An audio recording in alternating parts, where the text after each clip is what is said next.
It Happened on the Job, the podcast for relatable conversations with contractors. Sponsored by Goodman Insurance.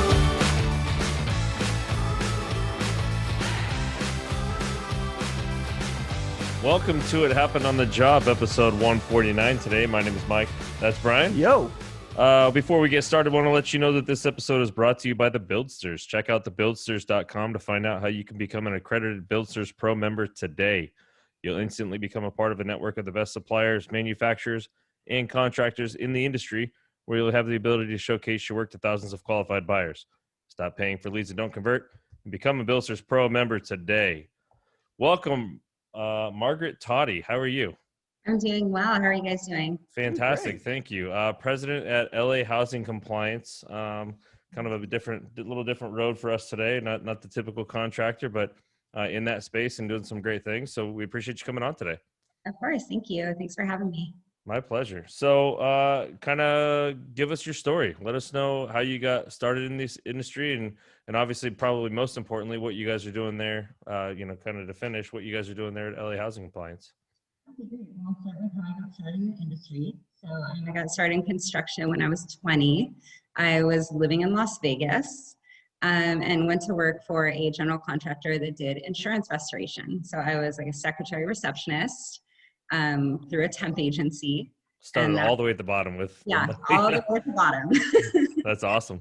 Yeah. So I started at that point, and then I moved back to Los Angeles. I'm originally from Los Angeles, so lived in Vegas for a couple of years, moved back to LA and went to work for a general contractor by the name of Cobalt Construction in 2003. So Cobalt builds housing.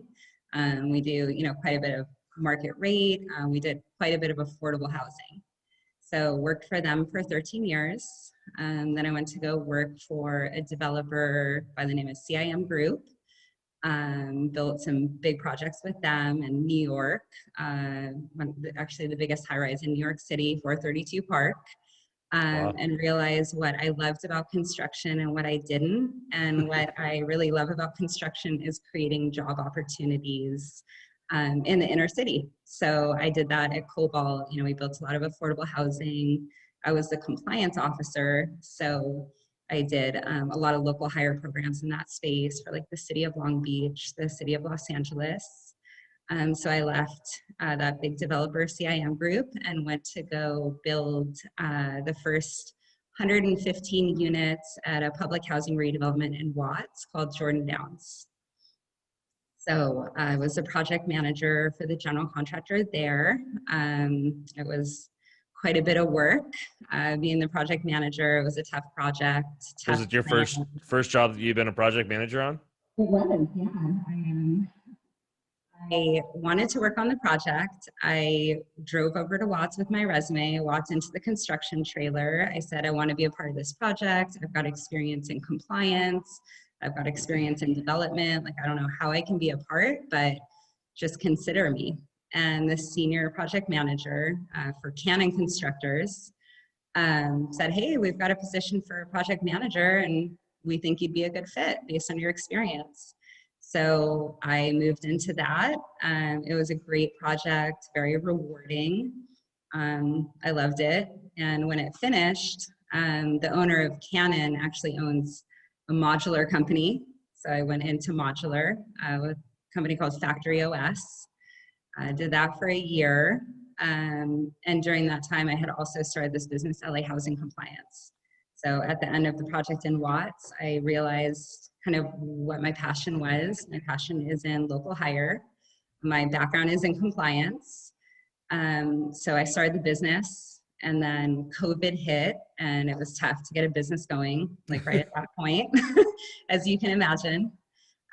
So, did some sales for Factory OS, learned about modular, and then, this opportunity came to me, with LA Housing Compliance to start on several projects. So now I am full-time with LA Housing Compliance. We have a staff of 5. So what we do here is, first of all, prevailing wage compliance, which most contractors are familiar with it, but it's basically like certified payroll, making sure the T's are crossed, the I's are dotted, dealing with all of the public agencies, making sure that everyone remains in compliance. But the part of that work that is interesting and passionate to me is local hire. So a part of that compliance is making sure that general contractors and subcontractors are creating job opportunities in the communities where we build. So we work with them to create successful programs to make sure that they can do that. So we work with different training providers like Youth Build. We work with Trade Tech College to get graduates out of those programs and put them into the positions that are made available with subcontractors and the general contractors on these projects. Oh, wow. Congratulations, first of all, for getting it off the ground finally. It sounds like it was a little struggle at the beginning, obviously, with COVID and everything else. Well, just starting a new business, right? Yeah. So congratulations for getting it off the ground. I guess the first question I would have is who's hiring you in most cases? Are you kind of stepping in saying this is what we can do? Are people seeking you out? Are you at that point now where people are seeking you out? Yeah, definitely. Right now we're working on 9 projects. So definitely, I've got a lot of relationships in the industry, especially with multifamily construction. So we work for developers and general contractors. And what's keeping them? Obviously time and expertise, right? But are there other facets to what you guys do that keeps the contractors and the developers from being able to kind of manage and do this themselves? Yeah, that's a good question. So as far as the local hire, that's something that most general contractors bring in a third party to help them with. Oh, okay. I didn't even know that. Yeah, so a lot of these projects are, we're working in South Central Los Angeles, East LA, and most of the clients that we work with are based in Rancho Cucamonga, Orange County. So it's difficult for them to create any kind of infrastructure for local hire. Yeah. So they're usually working with a third party to make sure that they're hitting their goals. Remember, a lot of this is publicly funded work. Right. So you've got money coming in from the city, from the state, from the federal government, and all of that oversight, requires that they do their due diligence and put some resources into. Yeah, that's what I was going to say. These things are required by contract because of that public funding. Is that right? Exactly. Yeah. And so as far as the prevailing wage part, some general contractors do that in-house. But we work with a company called National Core. They're an excellent general contractor. They do a lot of affordable housing, and they subcontract out the prevailing wage compliance, which makes a lot of sense because it provides a little independent oversight, and it means that we're an expert in our work, right? Like that's all we do day in and day out is prevailing wage compliance and local hire. When I was a compliance officer for a GC, I did contracts, insurance, compliance, local hire. So I wore many hats. So it's nice to have it more focused. And I think our clients appreciate that. Well, and I'd say, the fact that you guys can, juggle those different hats at LA Housing Compliance, I would imagine it makes it easier for the contractors rather than having to do, local hire and sub that out and then have to do prevailing wage compliance and do all these different items, right? Where you guys can just kind of come in and say, hey, we're the one-stop shop. We can help you out and take care of all of this for you. Right, exactly. And the fact that I have a background in construction, I think that makes them feel comfortable. Mm-hmm. It's like I understand what trades are coming up. I know what positions have to be filled because I just know the sequence of things. Yeah. So just simple things like that. A lot of our business model is built on success with local hire. And to me, the big ticket to that is supporting the foreman and the project superintendents out on the job site. I feel like they're kind of the unsung heroes when it comes to local hire. And that's something that's been missing from the equation and missing from the programs, right? Like, most companies, they've got people that work in placement roles and they'll come out to the site somebody's first day of work, after they've completed training and have all their OSHA certificates. And they're like, all right, friend, you're going to start work today. And here's your new supervisor and good luck to you. And then they leave and you've got language barriers and you've got, work ethic issues and just all these things that play into why people don't often or don't always succeed in these positions that are created. So we really try to go the extra mile. We support the workers and we support the foreman and the superintendent. So kind of creating that relationship when they step in from day one and kind of helping both sides out there. Exactly. And we know that the work falls to them, right? Like they're the ones who want to make sure that person shows up every day and they're training that individual, teaching them skills. So that is not lost on me. And we do luncheons for the foreman. We give out awards based on their commitment and, just try to support their work. That's cool. So labor's tough right now, right? That's what we hear pretty often and it's kind of, it is what it is right now. Where are you? And that's where you guys are focused, right? Finding labor and for all these people. So where are you being most successful? I know you touched on a little bit out of some trade schools and some other programs, but are there other places or I guess where are you guys most successful in finding labor? Yeah. So Youth Build is my dear program. So that is focused on youth 18 to 25. It's provided by HUD, so the Housing and Urban Development Department, which is a federal group, and we have youth build programs all over the nation. So here in Los Angeles, we have a few different ones that we partner with. The biggest one, it's a group called CRCD, Coalition for Responsible Community Development. They have an excellent training program that we get a lot of very successful recruits from. So definitely youth build programs across the city. And we also work with different worksource centers. So worksource centers are groups that create, resumes for people and basically do job placements. And so we work with all the different worksource centers. There's also a program called Winter that we work with. That's women in non-traditional employment roles. That's and cool. I didn't know that. Yeah. Sorry, go ahead. No, I was just gonna say that I didn't know that existed, but that's cool. I feel like that's very important. Yeah. Out of all the programs, those ladies that run those programs are the toughest. Oh, I was gonna say, I'm sure they're just badass. Yeah. They get those ladies there at 6 o'clock in the morning. You have to bring your lunch. We're doing physical fitness. The ladies that graduate out of that program are excellent placements for us to consider. So that's awesome.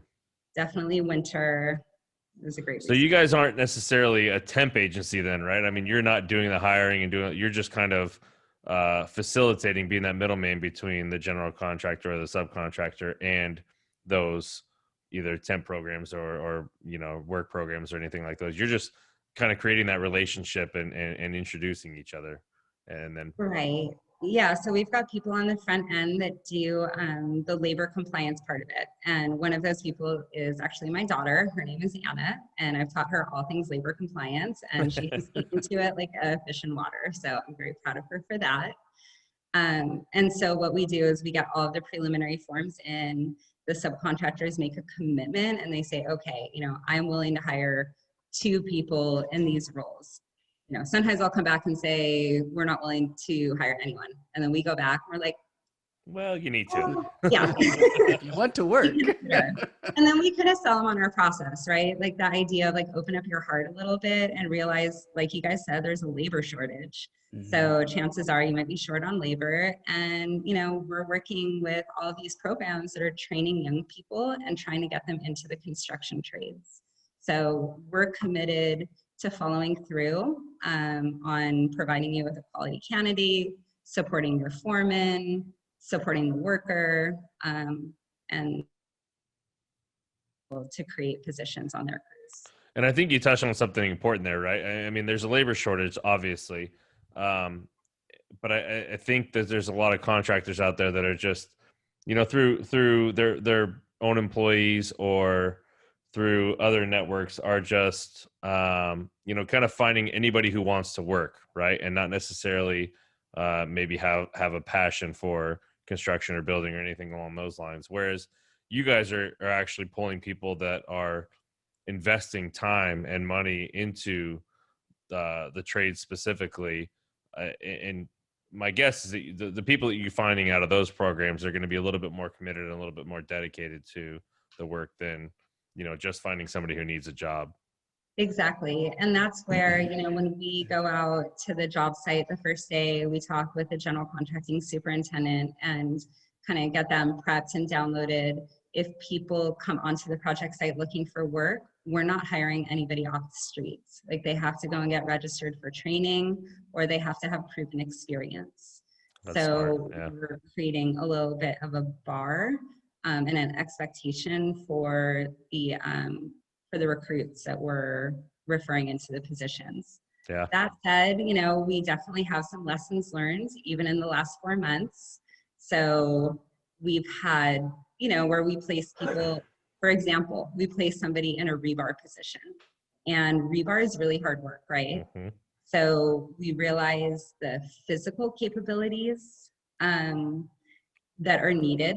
And so something that we've started to do is we're partnering with the training programs to do physical fitness. So what that means is the second week of their training, we're showing up with them to do cardio stairs. So there's this place in LA, it's called the Baldwin Hills or Culver City Steps. So you're absolutely going with us to the top of the steps. And if you can't make it, it's a problem. You're gonna have to keep on trying until you can make it up the stairs. Wow. Yeah, because we learned, like, if people don't have the physical capabilities and there's no, you know, boot camp necessarily for the Right. position, like, we can't be placing people that aren't physically fit to do the work. Yeah. So Safety issues. Yeah, for sure. Yeah. So we're supporting the training partners and really trying to improve the programs to make sure that we're incorporating physical fitness. Another, you know, issue that we've been running into is people passing drug tests. And the issue with that is marijuana, and the fact that, you know, our state laws and the federal laws, it's a little different, and there's really no breathalyzer technology. So like when they're testing for placement, so pre-screening for unions, everyone is drug testing. And we're dealing with a population of 18 to 25-year-olds in South Central Los Angeles, Watts, and East LA. In these communities, we've got weed dispensaries on every corner. And so that's been a challenge for us. And so we're, you know, trying to support breathalyzer technology advancement so that we can have better testing protocol in the future. But right now we're, you know, having to pre-screen candidates and remind them of the importance that they have to pass drug tests. Yeah. And that's tough going. What's the process like when, I mean, let's say you're working with a new contractor that maybe you haven't worked with before, or maybe you've had a relationship or whatnot, but what's that process like in between kind of that first meeting with them and actually finding candidates, as far as what it takes on your end to kind of learn the positions they need and understand what they need to make sure that you're doing, you know, your due diligence to find them the right candidate? Right. So they make the commitment up front when they fill out their compliance forms. And we have 2 people on our team, Christiana and Adriana. They are placement managers. So they receive that commitment, and then we're tracking that commitment based on the time that the position is set to open. So for example, let's say for drywall, we're going to be looking, you know, a month before that project is set to start drywall production. That's the point that we're going to start seeking candidates to fill that position. So the month before the position is open, our placement managers, Adriana and Christiana, are going through their rosters, figuring out who's available, who's qualified, and who's ready to work. And then they are prepping those candidates for interviews and then submitting resumes on their behalf. Oftentimes we'll facilitate those interviews or hold job fairs if we've got a lot of positions opening up at once. So we basically facilitate the interview process, prep the candidates, follow up on their performance. And then, often someone will select someone for hire. So once that selection is made, we make sure that they've got their boots, tools, hard hat, any union sponsorship fees are paid for. And then basically that person's ready to start working. So our team will show up the first day of work. 6 a.m. we're out there at the job site with them. We introduce them to the foreman and we set some goals and expectations. That's something that I have also found was missing in the process, is the idea of creating expectations. It's like, you're starting this position, we expect you to be here on time every day, ready to work. And then the question for the foreman is, if Brian shows up on time every day, ready to work, what would you teach Brian at 1 month, 3 months, and 6 months? And then we document that in kind of like a job plan or a career plan, and check back in at those intervals to make sure that Brian's showing up on time, ready to work, and that he's received the training that we discussed. That's really cool. Yeah. I mean, the fact Well, that it's so much more than just, like I said, like a temp agency. Yeah, like you're just showing up for a job, right, and then when the project's done, you're done, right? Like you actually there's a plan, there's a spoken plan, I should say, right? Like you have the idea of knowing that, hey, I'm not just going to go in and then maybe hopefully I'll have a job in a couple months, like, right? Like I have a job, I'm learning specific skills. And also I think the fact, like going back to what you were talking about before, Mike, the fact, because a lot of people we talk to say, how are you finding labor in the labor shortage? And they'll say, well, we just do a lot of referral, word of mouth, things like that. So if I have a foreman who has a brother, who's got a cousin, right? It's kind of one of those, and they may or may not work out, but that you guys are actually going kind of, well, not even an extra mile, an extra 10 miles, right? There's people that are being pre-qualified, pre-screened. It reminds me, for whatever reason, my mind goes to like Navy SEALs and buds. I know it's not quite the same, but that the idea of those that show up who want to be there and stick around are the ones that are going to be able to move on and be rewarded for that, right? And so the fact that they're getting that physical fitness so that they can actually do rebar work, and then when they show up to the job site, they know that they're not just some kid that's getting some kind of grace from the local area because they're from there, but that they actually have a potential career opportunity, and this is how I can move forward. I mean, that's really neat. Yeah, that's really cool. Yeah, definitely. And you're right. Like the idea of identification, and like when I was working in Watts, there was this thing that the construction crews would do. They'd be like, oh yeah, that's the locals. He's one of the locals. And I'm like, you can't be talking like that. I don't like that term. So I like to refer to the candidates as recruits. Yeah. I feel like it's empowering them a little bit. And people do have to open up these positions, but if people do a good job, then it could turn into something bigger than that. Yeah. So we like to remind people of that. And we also have like a lot of ambassadors and people that support the work. And I was just out on a site last week with 2 new workers, or like 21, 22. They got placed on a concrete crew. And there was a guy that I placed with that company over 10 years ago, and he's still with the company. He's an operator now. So I had him come out and talk with those guys and tell them, what his path looked like. How he used to be out in the streets, running the streets. He was 19 when he started in construction. Wow. But he's like, at the end of the day, I was tired. I come home and take my boots off, and I wasn't trying to go out with my friends. Right. Yeah. It created a lifestyle for me. And out of that lifestyle, I was able to buy my house. Like, look at that nice truck over there. That's my truck. And it was great for those kids. Like, I actually heard from 2 of their friends within the week, like, hey, we want to get placed too. So, that's cool. That's how it But happened. a perfect segue I was going to roll into, or my next question was going to be, do you have any sort of metrics or way to like follow up and see how many of these people that you've placed that are continuing with these, not necessarily with the same company, but in the industry and are still thriving? Yeah, that example that I just gave, that's one, but we definitely stay in touch with people. I've stayed in touch with people through placements that I've made through General Contractors. So I would say up until this point, it's been very casual in the way of like, they're grateful, and I like to hear back and just hear how it's going. But moving forward, we're doing kind of like case management, like we're checking in We've got events every other week. We're actually starting our first one tonight with our placed workers so that they can have a place to come together, build community, do workshops on stuff like financial literacy. How do you save for a car? How do you get a bank account? Just what are the tools that you need to be successful once this money starts coming in for you? That's so cool, man. Yeah. I love it.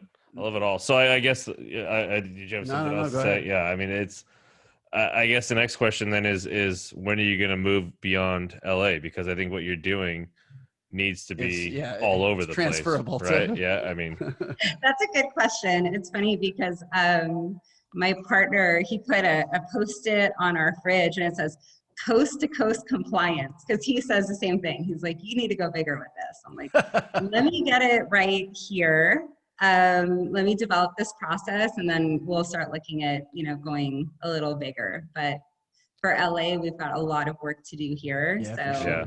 Yeah. Well, because I think, I mean, what you guys are doing, it's not unique in the sense that I know that there are a lot of, well, you've come from a couple, right, with bigger contractors that do job fairs and do programs for not only local hires, but just developing talent and doing some of those things and kind of following up and trainings and all those things. But whether it's for their own, like I know personally, a painting contractor that does painting, I don't know if you want to call it a seminar or training, once every 6 months.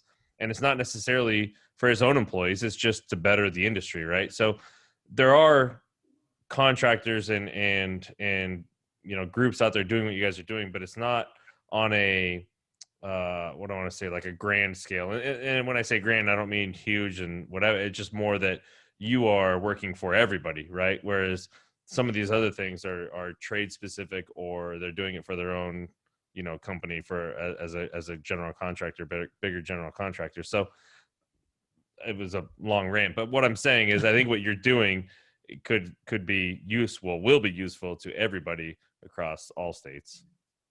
Right. And I would say, there's so many great people in our industry that are like that, right? Like how you said, a painting contractor that just presents information and trains just out of the goodness of his heart so that people know how to do the work. I know so many great people in construction that are like that. And that's where I think if we're presenting candidates that want to work and have received training, a lot of these company owners and project managers and decision makers, they've got really big hearts, so I've seen a lot of great things happen. I've seen a lot of success stories, and I've seen a lot of business owners take to this program and really kind of mentor individuals. I've seen a lot of foremen that do that. So I think when we're celebrating that and we're recognizing that, that's when it becomes an exponential effect. Yeah. And I think that goes back to, I know I've been in management before, and I know that when you get somebody that wants to be there, you're a lot more willing to invest time and energy into developing that person than, somebody that just comes in through other means. So I think that's a big piece of it as well. But I guess the bigger the bigger question is how do you get visibility, right? Because the biggest issue we have with labor right now is that, in my opinion, that everybody pushes 4-year college. Everybody needs to be a doctor or a lawyer or, something fancy, where that's not for everybody. But that's just it. That's not said by a lot of people, and it's not heard by a lot of people. So how do you get what you guys are doing out there visible for people to see, to be able to know that these kind of programs exist and kind of make construction cool or sexy and get people in there again? Right. Yeah. Before COVID hit. So part of what I do too is, I show up to these training programs and kind of speak our part, talk about the realities of construction. And now we're doing this bigger program, with physical fitness and such. But even before that point, I would volunteer my time and I would show up to high school programs. So now a lot of high schools are implementing construction training into curriculum.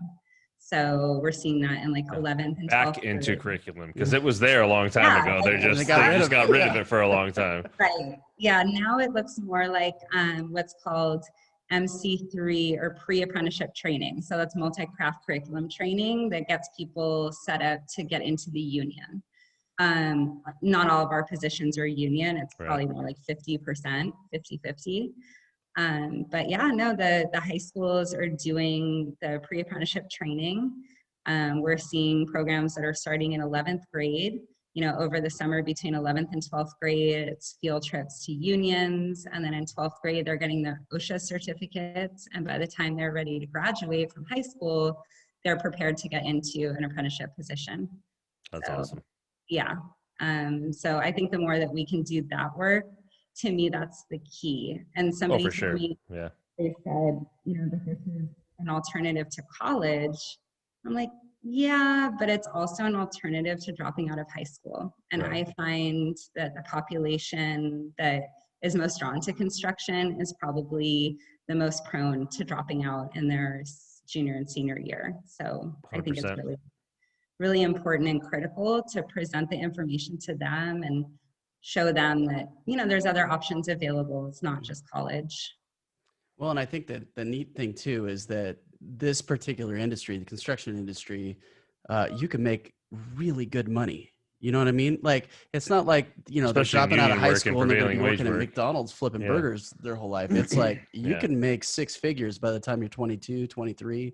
I think that's the thing that's the most interesting. I mean, I know growing up, and I've said this before, I don't know, whenever, many episodes ago, but I remember growing up and kind of to your point before, like, if you, and I grew up in Orange County, right? So there's a lot of money in the area. So if you're not going to if you're not going to a 4-year college, it was kind of like you were looked as less than in a lot of ways. Whereas, we're talking to guys every day that, in fact, I have a friend that I went to high school with that opted not to go to college. He went and got his contractor's license. He owns his own business. He's doing better than anybody I know. I mean, it's like, it's just, there are specific paths that are out there that are not like, you're not doomed, right? You have, new paths that will actually help you. So I just think that's really neat that there's actually a hope. I love that idea. I'm going to say it again. I love that idea of communication of like, here's a career path. Here's a plan for the next, we could do long-term, but like, here's some baby steps on how to get where you need to get so that you can continue, in your learning of the trade that you're doing every day. Right. Exactly. Yeah, that's the key. And I agree. I mean, for me, I went to college later. Like I said, I started in construction at 20. So you can do the math that, that was my career path. I wasn't interested in going to college to begin with. And I ended up coming to it later on in life. But construction has provided me with a way to, raise my family, support my family. I was a mom at 20, so I was a very young single mom, and it really provided me with a huge platform to become a homeowner and just thrive. Yeah. So where did you, so, it sounds like or to your earlier comment, a lot of these general contractors and subs that are coming from Riverside and Orange County that are coming in to these communities to build, and they may or may not know about some of these programs. Where did you was it just from your history of working for some of these different developers and GCs? What was the connection to like, Youth Build and Winter? Like, how did those connections begin? Yeah, so working at Cobalt, the first local hire program I did was in Long Beach at a place called Villages at Cabrillo, which is a veterans housing community. And there we were partnered with Youth Build and a Worksource Center. So, throughout the years at Cobalt, I probably did maybe 15 local hire programs, and it would always be seeking out who's the local training provider, who's the local Worksource Center, and then I just developed that partnership.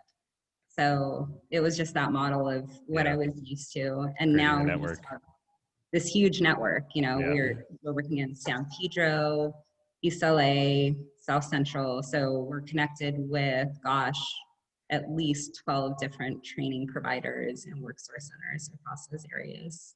Awesome. I love it. So what's the future look like for you guys? Obviously, your partner wants coast to coast. Coast to coast. Yeah, coast to coast. But are there next baby steps in line for you guys, or more to the program you're looking to build out, or? So the big thing is just providing a system that works, just honing the process. Every day we are figuring out new and better ways to do it. So it's great. Now we're in our office. It's our brand new office. We moved in last week, and the idea of collaboration, we've all been working on Zoom or meeting at the park. Now we're able to get together and collaborate in person. My two placement managers are, both have their education in workforce development. They have long histories doing this work. So I think the sky is the limit for us to just refine the process and continue to produce great candidates and support their work. So Awesome. Very cool. Well, we're excited to see how it goes for you guys. I think it's exciting, and like I said, it's work that needs to be done. So we appreciate what you guys are doing for sure. Before we let you run, let everybody know where they can find you, how they can get a hold of you, and all the fun things. Perfect. Yes. So again, the name of the company is Los Angeles Housing Compliance. We do have a website. We're at lahousingcompliance.org. Let's see. So that's the best way to get in touch with us. We're also on social media, LinkedIn, Instagram, Facebook at LA Housing Compliance. And my phone number is 310-770-3771. So we'd love to hear from any, general contractors, developers, or even training partners that would be interested in working with us. We've got some great clients now, and, we look forward to just continuing the work. Awesome. Awesome. Well, Margaret, it's been awesome. I appreciate the time. I think, again, I'll say it again, what you guys are doing is awesome, and I can't wait to see. Next level. Yeah. Love it. Can't wait to see how you guys grow and where you're able to take this for sure. Okay. Well, thank you guys. Thank you so much. No, thank you. Have a great day. And stay safe out there. Okay, you too. All right, we're out. Hey, thanks for listening. And if you've made it this far, go ahead and give us a like or 5 stars or whatever means you like us. Make sure to subscribe so you don't miss our next episode. And check out our website for more video content and extras. While you're there, shoot us a message if you want to be a guest. We'd love to have you on. Thanks again, and we'll see you next time.